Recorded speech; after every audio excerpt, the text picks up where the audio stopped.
Hello everybody, welcome to Art with Jim. Today we will be making silly sushi sculptures. Not only do I love to eat sushi, but I also love the design.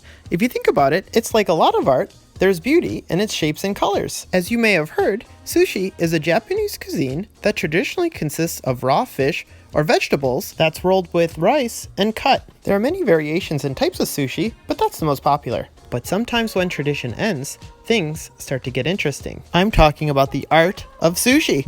Just look at this teensy tiny sushi, this jumbo mumbo sushi. That actually looks kind of gross. There's a whole world of candy sushi. We have Kit Kat sushi and Peep sushi. No peeps were harmed in the making of this video. Then there's Lego sushi. Wow, there's a Lego everything, isn't there? Even my dog can be sushi. I smell like wasabi. And then there is panda sushi. No, not made of panda, but 100% certified adorable panda. And finally, I leave you with sushi walks. That's right, sushi walks. Hey, at least it's not spaghetti chewy. Now it's time to gather our supplies. You'll need some long strips of construction paper. Don't worry about the exact size, just as long as they're long, they'll work. A pair of scissors, and then you'll need some cotton balls or fluffy filling, kind of like the stuff that's inside of pillows. A glue stick, Elmer's glue, or both. For sushi toppings, you can use foam or paper scraps. Both work fine. Pom-poms or beads also work great. And then I use some tissue paper to make it look like ginger and wasabi for the side. Straws or sticks make great chopsticks. And then you'll need a paper plate to put your sushi on top of. And then finally markers for details. It's always good to have something to draw with for every project you do.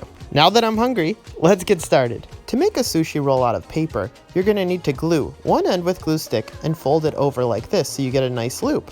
I might as well do both here, and this way I can choose which color I like. I have black and green because they both resemble the seaweed part of the sushi.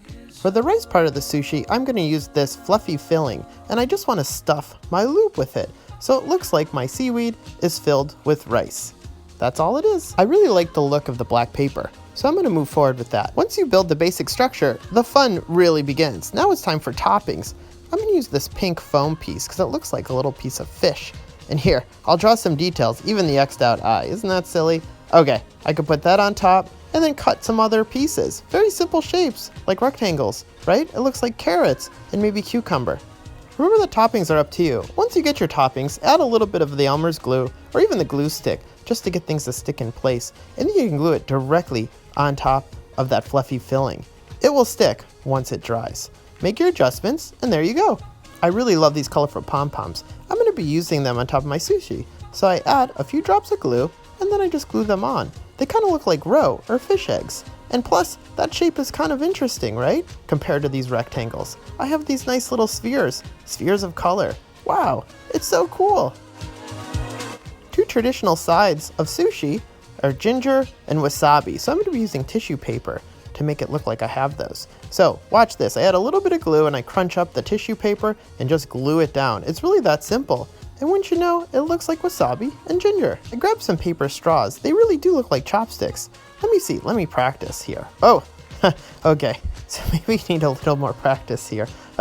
Anyways, they look good for decoration if anything. I thought it was done, but I think the plate needs a little bit more color. So oftentimes sushi comes with this fake plastic grass. So what I'm doing here is I'm just cutting in maybe halfway through the paper and then just trimming it to make it look like grass. Check that out. I can even use the marker here just to roll it a little bit. And wow, that really makes a difference. Add a little bit of glue and there you have it. It really rounds out that plate. I think it's beautiful.